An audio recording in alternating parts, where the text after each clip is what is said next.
आवे ना जावे मरे नहीं जन्मे, सोई निज पीव हमारा हो, सोई निज पीव हमारा हो। आवे न जावे मरे नहीं जन्मे, सोई निज पीव हमारा हो, सोई निज पीव हमारा हो। ना प्रथम जननी ने जन्मो, ना प्रथम जननी ने जन्मो, ना कोई सिरजनहारा हो।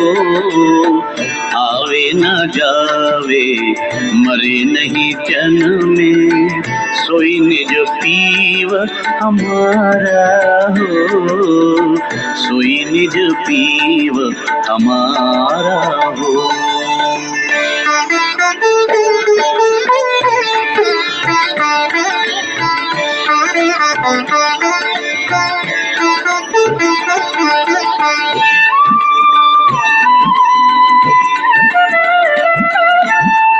साधन सिद्ध मुनीना तपसी, साधन सिद्ध मुनीना तपसी, ना कोई करत आचारा हो, ना कोई करत आचारा हो।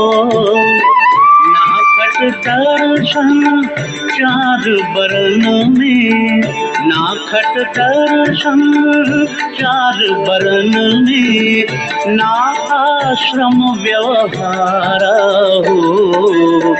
आवे न जावे मरे नहीं जन्मे, सोई निज पीव हमारा हो, सोई निज पीव हमारा हो।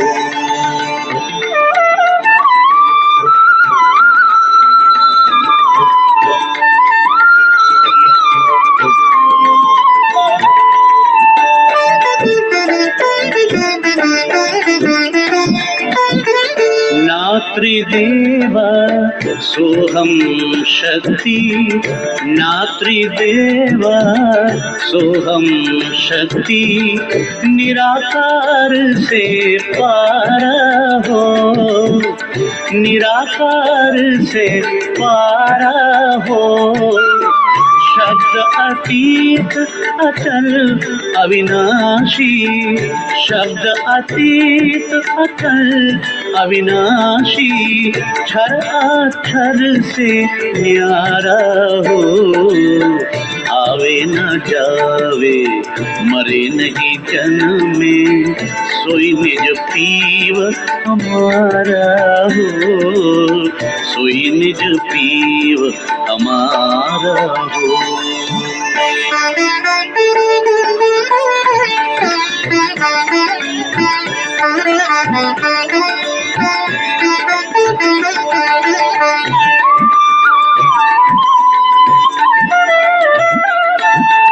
ज्योति स्वरूप निरंजन नाही, ज्योति स्वरूप निरंजन नाही, ना ओम हुंकारा हो, ना ओम हुंकारा हो। धरनी न गगन पवन न पानी, धरनी न गगन पवन न पानी, ना रवि चंद्रा तारा हो। आवे न जावे मरे नहीं जन्मे, सोई निज पीव हमारा हो, सोई निज पीव हमारा हो।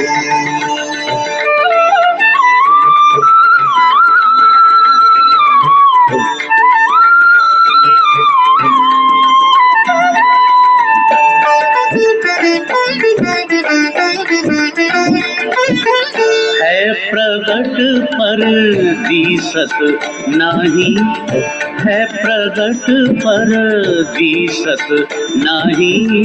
सतगुरु सैन सहारा हो, सतगुरु सैन सहारा हो। कहे कबीर सरबहि साहेब, कहे कबीर सरबहि साहेब, परखो परखनहारा हो। आवे न जावे मरे नहीं जन्मे, सोई निज पीव हमारा हो, सोई निज पीव हमारा हो। आवे न जावे मरे नहीं जन्मे, सोई निज पीव हमारा हो, सोई निज पीव हमारा हो। ओशो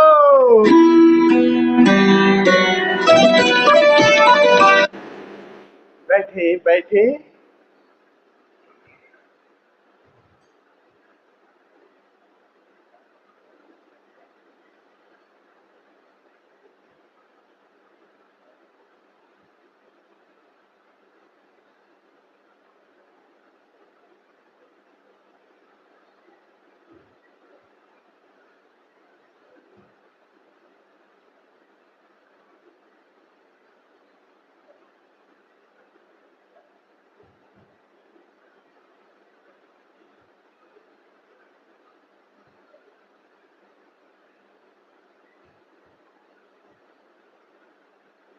ओशो अमृत चैतन्य योग साधना शिविर के इस प्रथम सत्र में आप सभी मित्रों का हृदय से स्वागत करता हूं। आप सभी को प्रणाम करता हूं। बड़ा प्यारा भजन था ये, निर्गुण भजन संत कबीर का, और उस शाश्वत चैतन्य की बात कर रहे हैं। कबीर दास जी सहज मार्गी हैं, और सहज की साधना में ये तीन प्रमुख साधना के गुण हैं। तो कहते हैं कबीर दास जी एक जगह है कि साधो शब्द साधना की जय। शब्द की साधना के लिए वो हम सबको कहते हैं कि शब्द की साधना कीजिए। और वो शब्द क्या है, वो शब्द के बारे में बताते हैं। क्या? सुरति, निरति और शब्द ये कहिबे को है तीन। आवाज आ रही आप सभी को? आवाज आ रही है? सुरति, निरति और शब्द ये कहिबे को है तीन। वैसे तीन कह रहे हैं, कहने को हैं, लेकिन है तीनों एक। बस थोड़ी सी सूक्ष्मता की बात है। सुरति समानी, सबसे स्थूल क्या है? सुरति, यानी ओंकार का श्रवण है। और सब ये तीनों एक ही है। सुरति समानी निरति में, और निरति शब्द में लीन। सुरति प्रकाश में, वही ओंकार भीतर जो सुनने की क्षमता है, वो सुनते सुनते वो प्रकाश स्वरूप भी हो जाता है, वो आकाश। और निरति, दोनों फिर सुरति और निरति वो शब्द में लीन। शब्द ही है, शब्द में क्या है? ये दोनों एक साथ जुड़े हैं, प्लस अमृत चैतन्य शाश्वत आकाश। आकाश के साथ वो चैतन्य भी है। तो सुरति, निरति और चैतन्यता निराकार की। तो निराकार में ये तीन हैं। वैसे तो बहुत सारे गुण हैं, लेकिन ये तीन सबसे सहज मार्ग की साधना में ये सबसे मुख्य हैं। तो अंतिम क्या है? शब्द सुनने की क्षमता, निरति देखने की क्षमता। और ये दोनों क्षमताएं बिना चैतन्य के नहीं होंगी। तो बाहर का देखना आकार में है, लेकिन भीतर उस शून्य गगन के साथ साधना में ये तादात्म्य धीरे धीरे गहराना चाहिए। कि जो हम भीतर सुन रहे हैं, जो भीतर हम देख रहे हैं, और वो चैतन्य से ओतप्रोत है, साथ में तादात्म्य भी जोड़ना है कि ये सुनना देखना उस शून्य निराकार के साथ है। तो ये 3 महत्वपूर्ण आयाम हैं, और इसमें सबसे महत्वपूर्ण है वो चैतन्य, अमृत चैतन्य। वो शाश्वत है, वो चैतन्य अमृत, उसी को कह रहे हैं कि आवे न जावे। उसी का वर्णन इस भजन में कह रहे हैं। बहुत प्यारी बात कर रहे हैं, क्योंकि लास्ट में जब चैतन्य को, जब अपने को ही जानने लगेंगे, तो ये सूरत ही रहेंगे तो वो ठीक है, शाश्वत हैं, लेकिन वो सुनना और देखना सब समाप्त। जब वो जानने वाला ही खुद अपने को जानने लगेगा, तो नाद और नूर रहेंगे, लेकिन वो दिखाई नहीं देंगे, पता ही नहीं लगेगा, क्योंकि वो जानने वाले की ही वजह से हम सुन भी रहे हैं और उसे देख भी रहे हैं, उस भीतर के प्रकाश को। हैं ये तीनों शाश्वत, लेकिन सबसे मुख्य क्या है? वो चैतन्य। चैतन्य के बिना सुनोगे भी नहीं और उसे देखोगे कैसे? तो अंतिम बात, शिखर की बात इसमें कह रहे हैं। आवे न जावे, मरे नहीं जन्मे, सो निज पीव हमारो हो।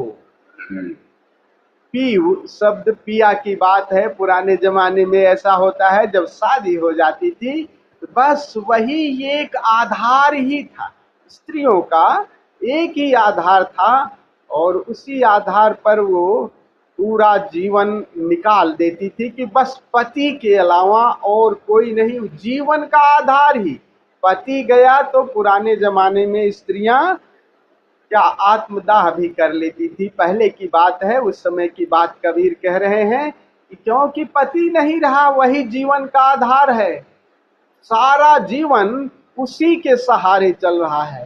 तो कह रहे हैं आवे न जावे। और मैंने किस पिया से शादी कर ली है, उसकी मृत्यु नहीं होती, न तो आता है न जाता है, सो निज पीव हमारा। उस चैतन्य की बात कर रहे हैं कि न तो वो आता है न तो वो जाता है, और वही हमारा पीव है। और न प्रथम जननी, उसे किसी माँ के, वो गर्भ से नहीं जन्मा है, ना प्रथम जननी ने, ना कोई सृजन, न तो उस किसी के स्वयंभू है, किसी के माध्यम से वो सृजन उसका नहीं हुआ है, उसका न तो कोई आदि है न अंत है। उस चैतन्य स्वरूप परमात्मा का, उस पिया का।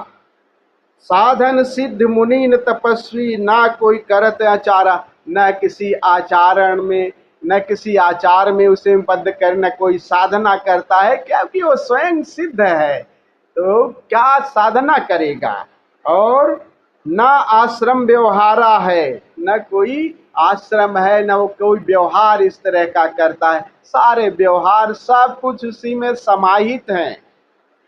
ना त्रिदेवा, ये 3 देव जिनकी पूजा पूरा जगत करता है, ब्रह्मा विष्णु, इनमें भी वो नहीं समाहित होता, इनसे भी, ब्रह्मा विष्णु महेश से भी अलग है। हम शक्ति निराकार से पारा हो, ये जो निराकार है वो निराकार से भी पार है। निराकार शब्द अतीच अचल अविनाशी, उसे शब्द में कहा नहीं जा सकता, शब्द के पार है। क्षर अक्षर से न्यारा हो, कह रहे हैं क्षर जो जन्मता है, क्षर का मतलब जो जन्मता है, जो नाश हो जाता है, और अक्षर से भी न्यारा। वो अक्षर कौन कौन से हैं? भीतर वो शून्य का प्रकाश है और शून्य का नाद, उससे भी न्यारा, उससे भी अलग है, उससे भी वो चैतन्य अलग है।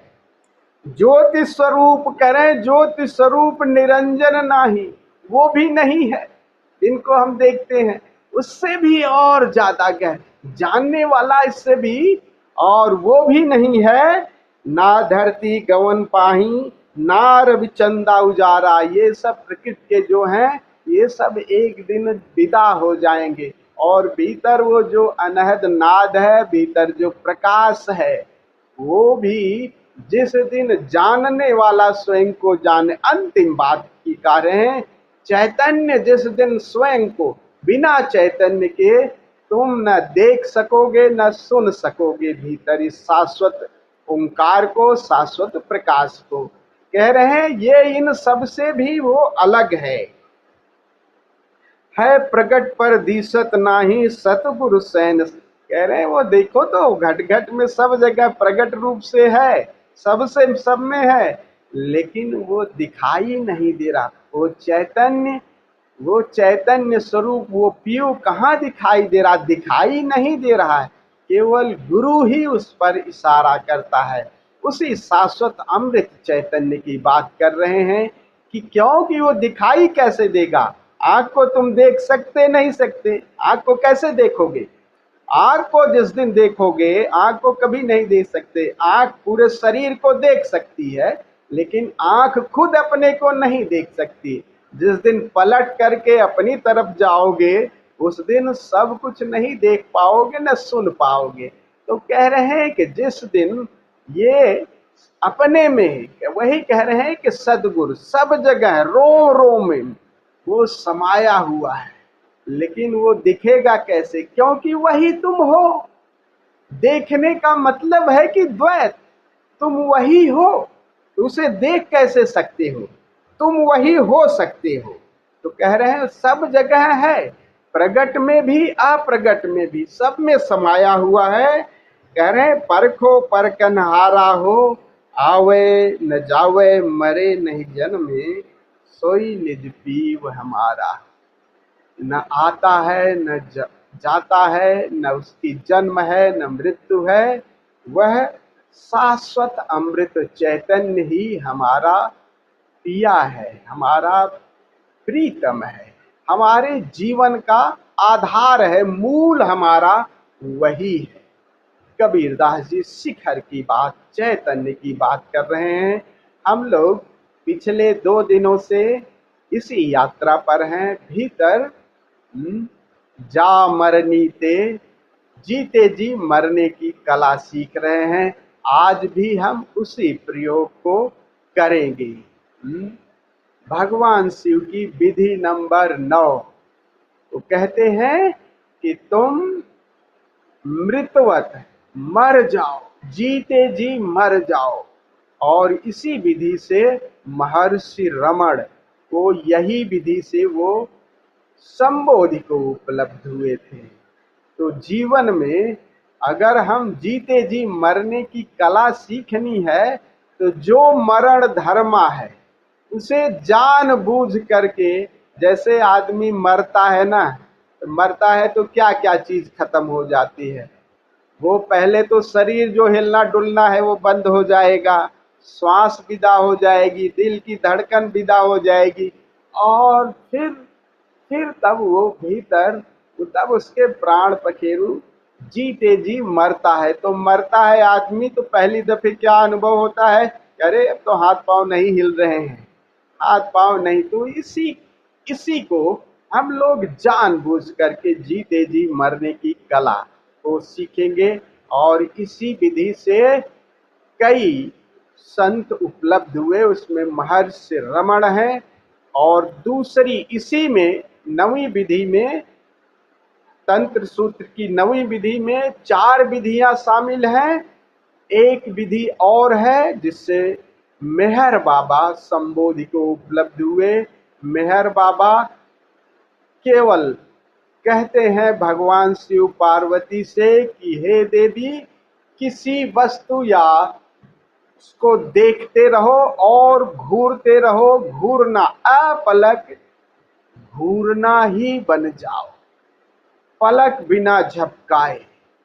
और एक विधि इसमें और शामिल है जिसे कृष्णमूर्ति, जय कृष्णमूर्ति पूरे समय, पूरे जीवन काल में इसी विधि को लोगों को समझाते रहे। कह रहे हैं कि तुम कुछ भी मत करो, बस जानते रहो, किसी भी चीज को, अपने विचारों को, अपने भावनाओं को, इन सब को दबाने की जरूरत है नहीं, बुलाने की जरूरत नहीं है, कुछ भी परिवर्तन करने की जरूरत नहीं है। विचार भावनाएं तो कह रहे हैं हर्ष और विषाद में, भगवान शिव देवी पार्वती से कह रहे हैं हर्ष और विषाद में उनको बिना बदले हुए बस जानते रहो, देखते रहो। बदलने की जरूरत नहीं है कि वो मिट जाए, वो चला जाए, बस जैसा है उसको ठहर करके देखते रहो। और कह रहे हैं कि देवी पार्वती से कि हे देवी, तुम देखते देखते उनसे मुक्त हो जाओगी और संबोधि को, स्वयं को उपलब्ध हो जाओगी। और इसी में शरीर से संबंधित एक विधि और है। कह रहे हैं हे देवी पार्वती माँ की से कह रहे हैं कि हे देवी, किसी जो प्रिय वस्तु है उसको चूसो और चूसना ही बन जाओ। ये शरीर से संबंधित विधि है। तो आज जो हम करेंगे, दो विधियों को संयुक्त करके करेंगे। कल जो लोग थे मित्र, वो कौन सी विधि थी? एक तो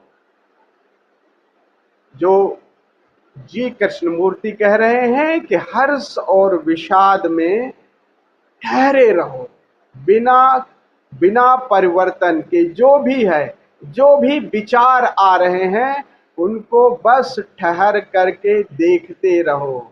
और महर्षि रमण की वो विधि है कि बस तुम सब कुछ छोड़ दो और मृतवत लेटे रहो। और दोनों को एक साथ हम चला भी सकते हैं, कर भी सकते हैं, क्योंकि जैसे ही मृतवत लेटोगे तो भावनाएं भी चलेंगी, विचार भी चलेंगे। तो दोनों को संयुक्त रूप से हम लोग साध सकते हैं।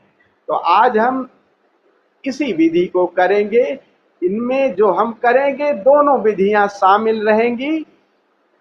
पहली जो विधि है, एक तो विचारों और भावनाओं को जब हम मृतवत लेट जाएंगे तो विचार और भावनाएं तो चलेंगी, बस उन विचार भावनाओं को बिना शरीर को हिलाए डुलाए, बिल्कुल अचल करके शरीर को बिल्कुल जड़ बना लेना है, जैसे मुर्दा हो गया। और बस कल देखते जाना है, देखते रहना। जानने की प्रक्रिया सतत रहनी चाहिए, कुछ भी नहीं करना है, बस जानना मां, बस जानते रहें। शरीर को हिलाना नहीं है, बिल्कुल जड़ कर देना है, जैसे ही मर ही गए। तो इन दोनों विधियों को हम एक साथ साधेंगे। और सद्गुरु ओशो कहते हैं, इस विधि को साधने के लिए जरूरी है कि पहले तुम जानबूझ करके शरीर को सक्रिय कर लो, अपने विचारों और भावनाओं को भी सक्रिय कर लो जानबूझ करके। तो हमने हमारे जो इमोशंस हैं, हमारी क्रोध है, हमें घृणा है, जो कुछ भी है, उसे थोड़ी देर के लिए, करीब 5-7 मिनट के लिए हम लोग जानबूझ करके उसे अभिव्यक्त कर लें। क्योंकि जब हम जिस इमोशंस को जानबूझ कर करते हैं, उसके प्रति ज्यादा अवेयर हो सकते हैं, होशपूर्ण हो सकते हैं। और शरीर को जानबूझ करके मृतवत करना है तो थोड़ा सा उससे पहले हम सक्रिय हो जाएं, क्योंकि मन की जो स्थिति है वो विपरीत में समझता है मन। तो पहले क्रियाशील हो जाएं, मन के तल पर, भावनाओं के तल पे और शरीर के तल पर, तब हम अक्रिया में ज्यादा सरलता से प्रवेश कर सकते हैं। तो अक्रिया में क्या करना है? अक्रिया में शरीर को बिल्कुल स्थिर कर देना है। ये ध्यान रखिएगा, ये संकल्प कि हम अब ये करीब 45 मिनट या 50 मिनट का ये प्रयोग होगा, और आज हम गहरे इस प्रयोग को करेंगे और वापस भी आएंगे। तो 40 और 45-50 मिनट के करीब हम लोग बिल्कुल ठहर करके शरीर को बिल्कुल ठहरा देना है। और बस, लेकिन श्वास आ रही होगी, विचार आ रहे होंगे, भावनाएं भी बीच बीच में आ रही होंगी, उनको लगातार वॉच करते जाना है, बस देखते जाना है या कुछ नहीं। शरीर में कहीं कोई तनाव होगा, निश्चित ही विचार भावनाएं होगी तो कहीं वो पेरी फेरी पर आएंगी, तनाव होगा, लेकिन शरीर को हिलाना नहीं।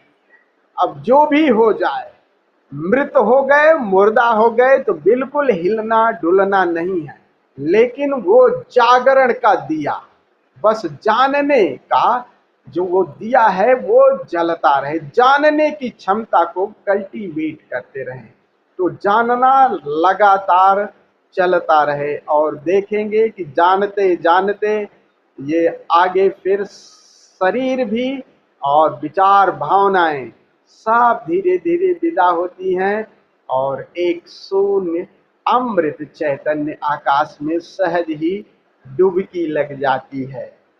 इस पर बड़ी प्यारी बात कल कह रहे थे, उसको कह रहे थे संभव है कि आपको इसमें सफलता न मिले तो इसकी चिंता मत करिएगा, अगर न भी मिले तो ये बीज की तरह आप डल रहे हैं, ये जो साधना कर रहे हैं ये आपके बीज की तरह आप अपने सबकॉन्शियस में डाल रहे हैं, और कभी वो समय आएगी जब उसके लिए उपयोगी भूमि मिलेगी, फिर से वो बीज प्रस्फुटित होगा, फिर से उसी में। और उसी की बात करते हुए महर्षि रमण के बारे में कहते हैं कि 14-15 वर्ष के महर्षि रमण को ये अचानक नहीं हुआ कि अचानक 14-15 वर्ष का युवक और ये मृतवत लेटने की विधि अचानक गया और संबोधि को उपलब्ध हो गया, ऐसा कभी नहीं हुआ।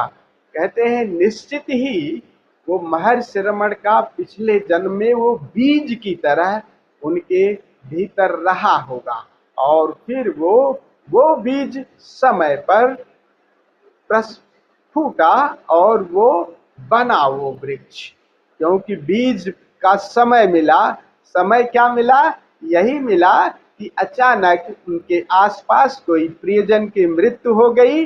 15-16 साल 14-15 साल के रहे होंगे, इतनी ज्यादा समझ नहीं रही होगी, एकदम वो बीज, बस एक मृत्यु और वो बीज फिर से उगने को तैयार हो गया। वो पिछली साधना ने, अरे ये व्यक्ति अभी चल बोल रहा था, फिर रहा था और बिल्कुल हिलना डुलना बंद हो गया, सांस भी, ये क्या हो गया? एकदम वो बीज ने पुकार की कि मैं अब उगने को तैयार हूं। और महर्षि रमण सब कुछ छोड़ करके चले गए ऊपर छत पे। कहते हैं कि वो कई घंटे तक बस मृत्युवत लेटे रहे, और महर्षि रमण जब वापस आए तो वो महर्षि रमण नहीं थे, एक संबुद्ध के रूप में आए।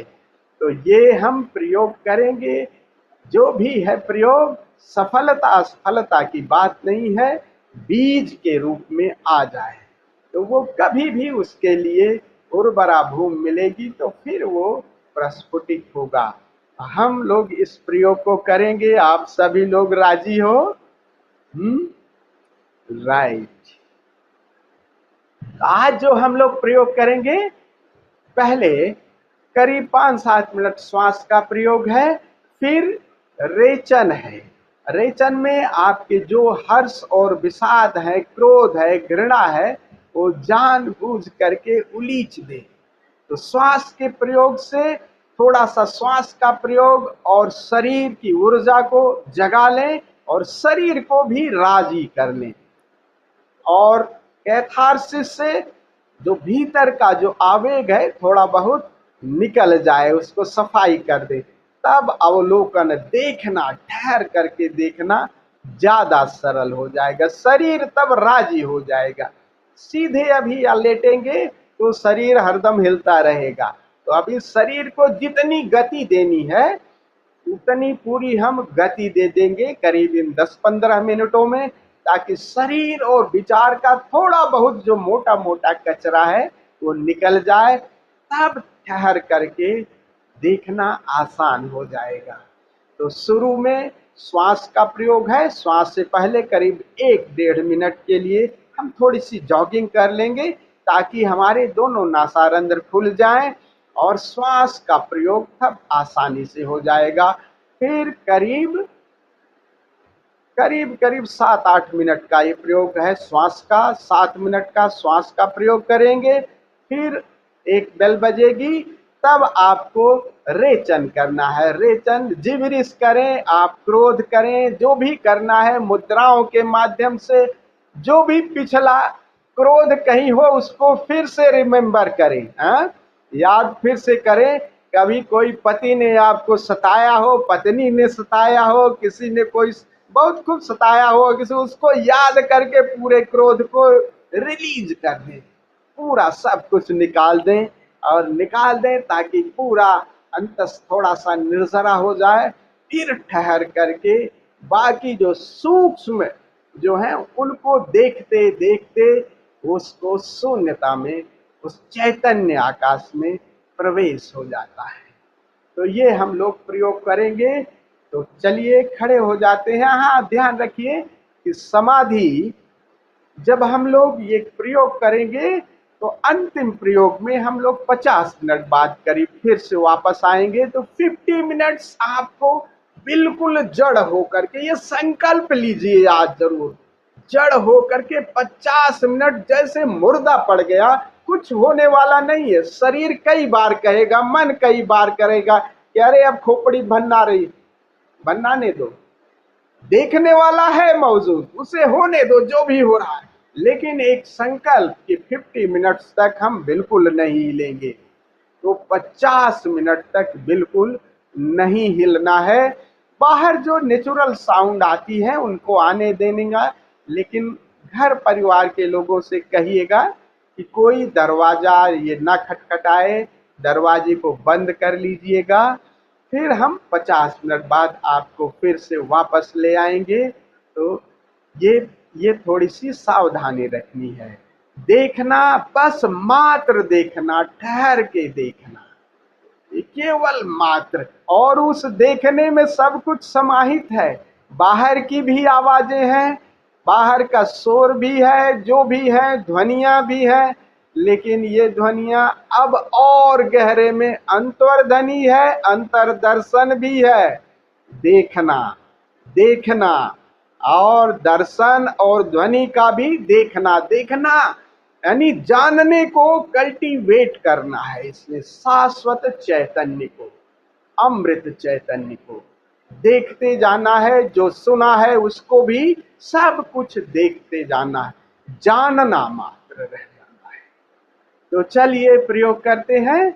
और किसी को कुछ संदेह हो तो पूछ लें। सब राजी हैं? राजी।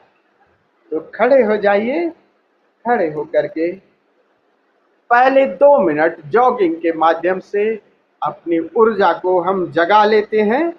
फिर श्वास का प्रयोग करेंगे, फिर जिब्रिश। और जिब्रिश में चाहे तो आप लोग अपना वीडियो ऑफ कर लीजिएगा थोड़ा सा, ताकि रेचन में आसानी हो सके। तो खड़े हो जाएं आशुतोष जी।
Beyond fear. Right now. Right here.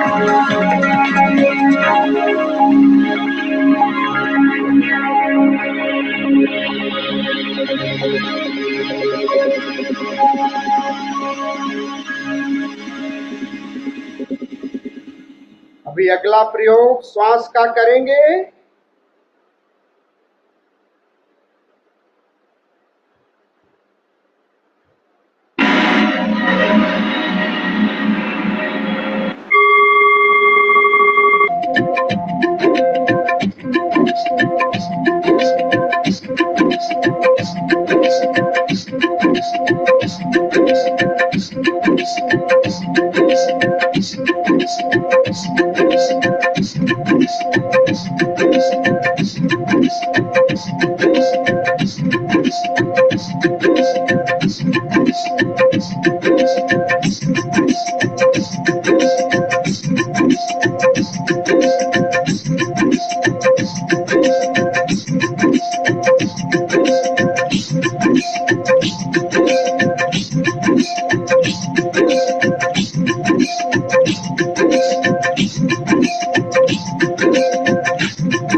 गति बढ़ाएं।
अगले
चरण में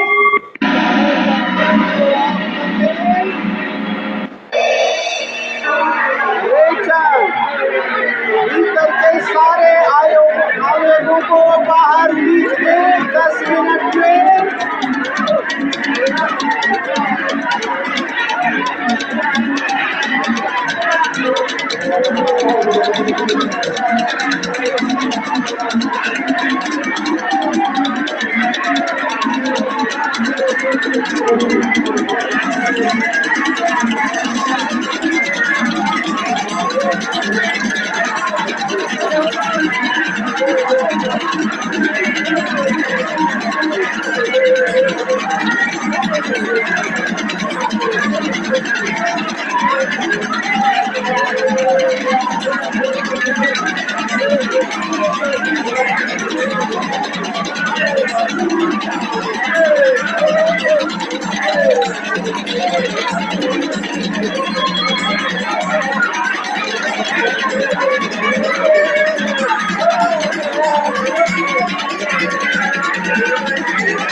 अल्टीमेट मिनट सब कुछ पुलिस के भीतर से सारा कचरा, सारा जमी का वेस्ट बिल्कुल उन्हीं के निर्जरा हो जाए।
सारी क्रिया छोड़ दें। Now relax, lie down in शवासना।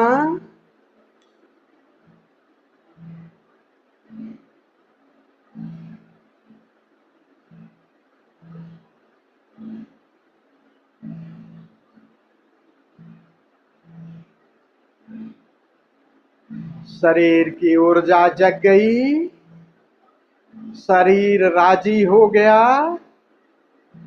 भावनाओं और विचारों के दमित आवेगों को भी हमने उलीच दिया। भीतर एक सहज शून्यता, सहजता। Now relax your body totally. Use your I fold and ear plug.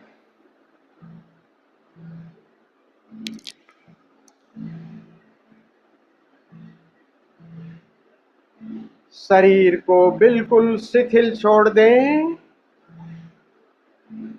सारी चेतना स्वयं पर। Watch your body from inside.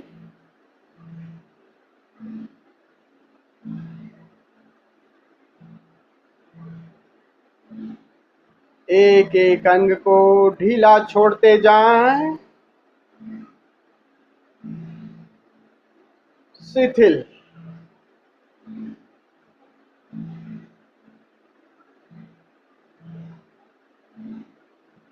सब कुछ शिथिल, शांत। छोड़ दें, बिल्कुल ढीला छोड़ दें। No any movement.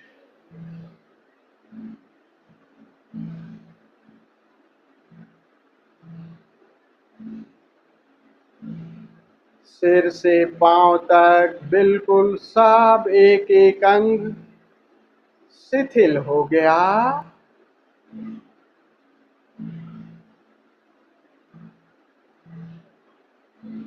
सब कुछ शिथिल।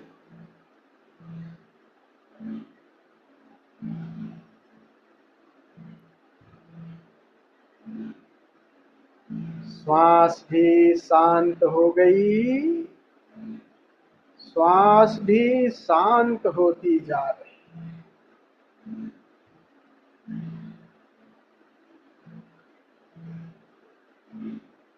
श्वास को भी शांत होती रही है।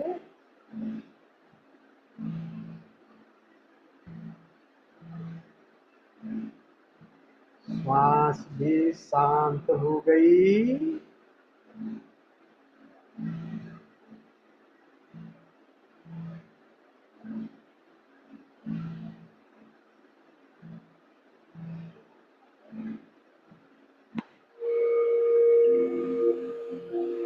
विचारों और भावनाओं के बादल भी धीरे धीरे छटने लगे।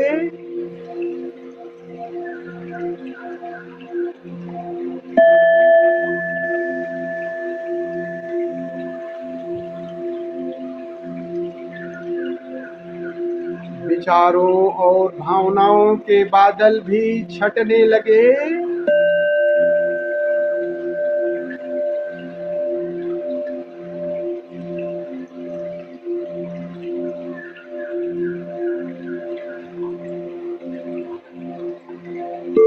सब कुछ शांत, शिथिल और मौन। इस मौन शिथिलता को हम जान रहे हैं।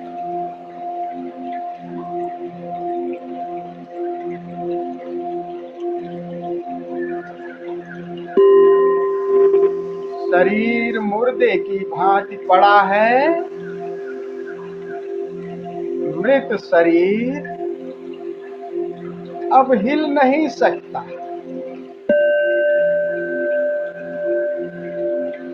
जैसे पत्थर की प्रतिमा हो,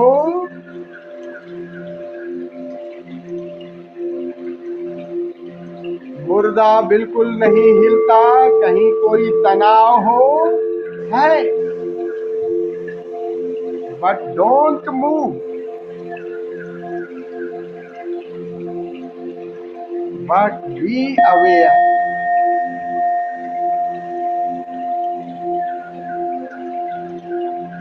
सब कुछ जानते रहे।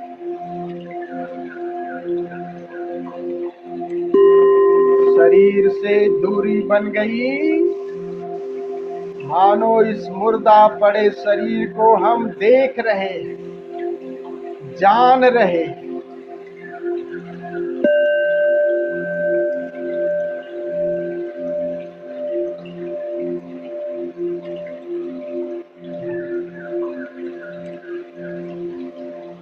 धड़कन भी मंद हो गई, श्वास भी धीमी हो गई, सब शांत हुआ जा रहा है। लेकिन जानने वाला मौजूद है।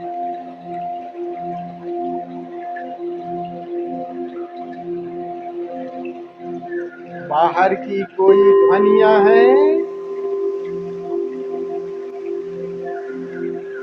जानते रहे। विरोध नहीं,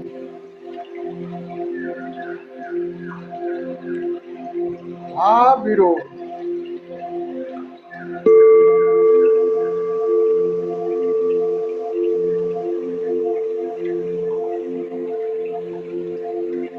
हम जानने वाले हैं।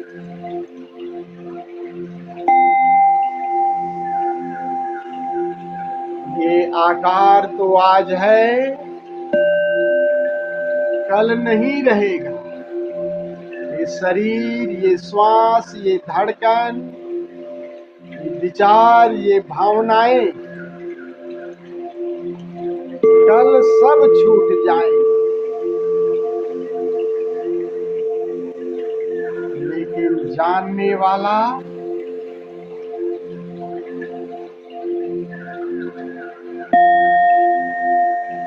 आवे न जावे, मरे नहीं जीवे, सो निज पीव हमारा,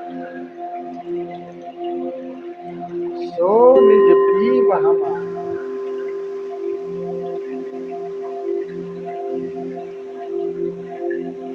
अमृतस्य पुत्र जानना, सब कुछ जानते रहे, अविरोध।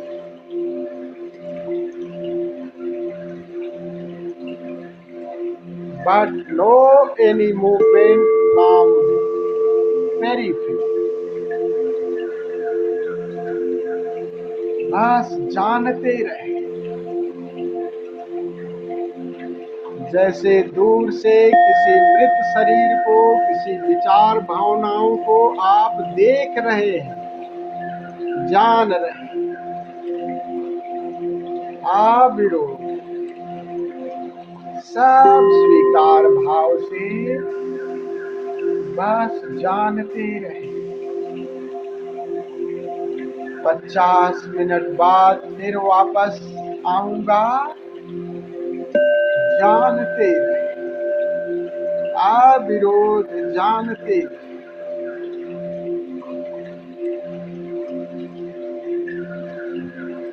You are pure consciousness. आप शुद्ध चैतन्य हैं, जाने।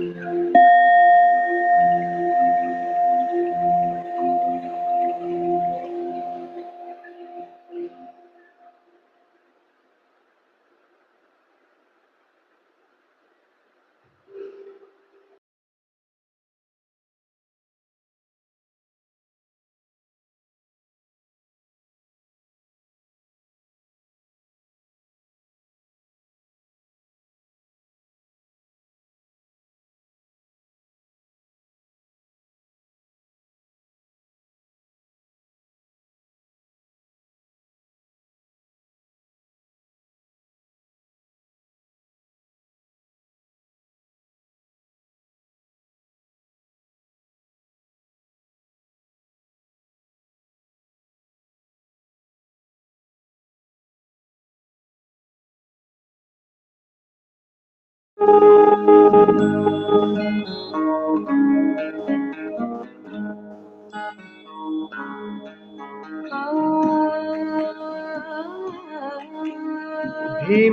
गहरी श्वास, शिवदूती स्वरूपेण हदरैत्यमावले। 2-4 लंबी गहरी श्वास लें। भैरवी नमोस्तुते शिवदूती स्वरूपेण।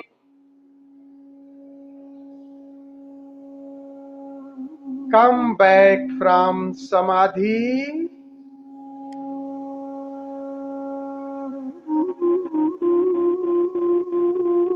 हाथ पांव हिलाएं।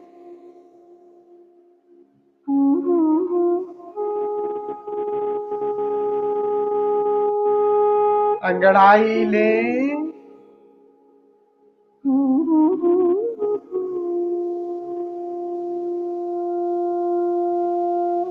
फील योर बॉडी, अपने शरीर को अनुभव करें।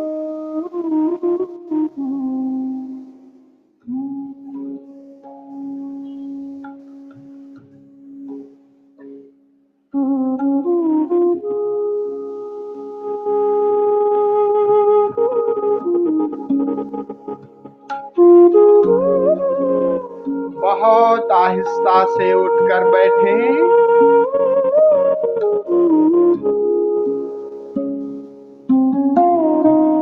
ये बोध बना रहे कि मैं जानने वाला हूँ। ये शरीर, ये मन, ये विचार, ये भावनाएं, मैं इनका उपयोग करता हूँ।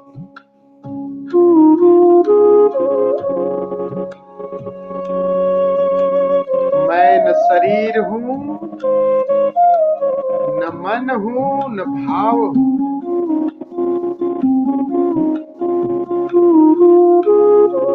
I am pure consciousness.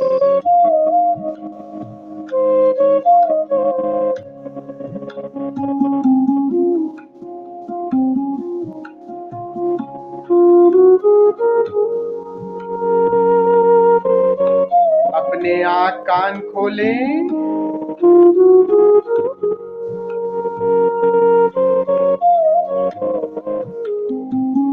दोनों हाथ जोड़ लें। प्यारे सतगुरु के प्रति अहोभाव से भरें।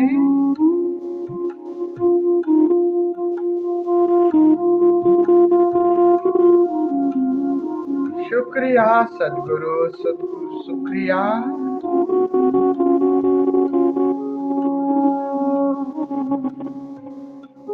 पूरे अस्तित्व के प्रति अहोभाव से भरें।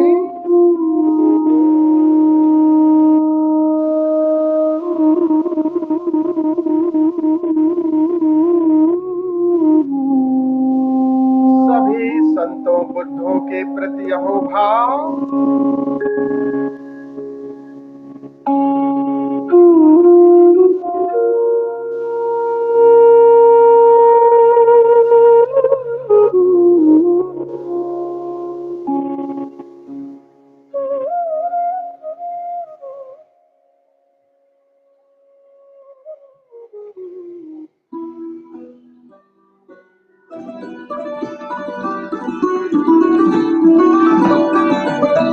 आइए खड़े होकर के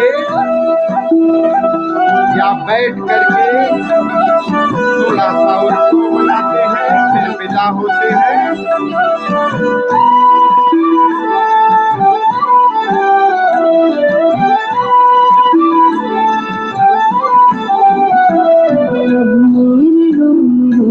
बसने लगे ओशो, सीने में बन के नूर उतरने लगे ओशो।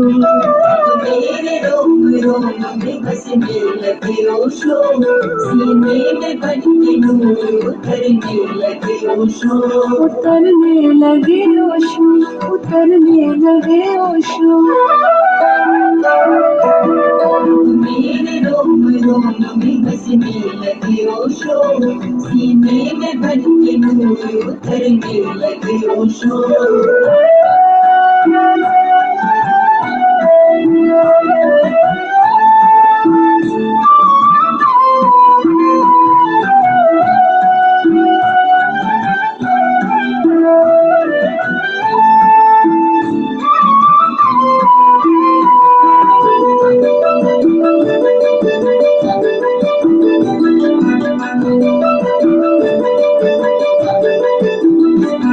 वादी में मेरे दिल के खिले फूल हजारों, वादी में मेरे दिल के खिले फूल हजारों। हर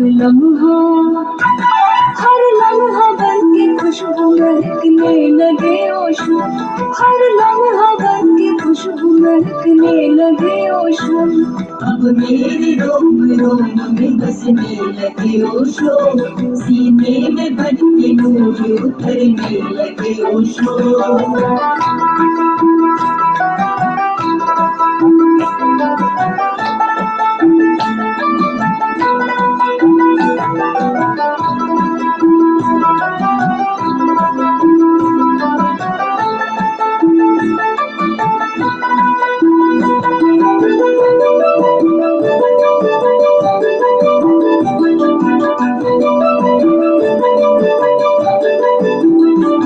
अब साज मेरे दिल का हुआ साज ज़माना, अब साज मेरे दिल का हुआ साज ज़माना। धड़कन में मेरे दिल की धड़कने लगे ओशो, धड़कन में मेरे दिल की धड़कने लगे ओशो।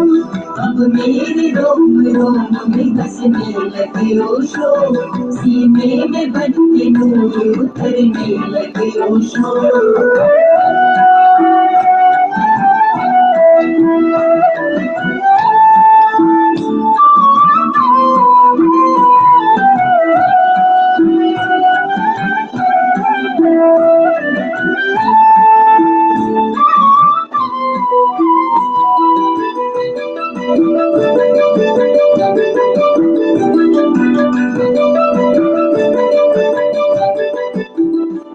मज़हब के नाम पर हुआ नफ़रत।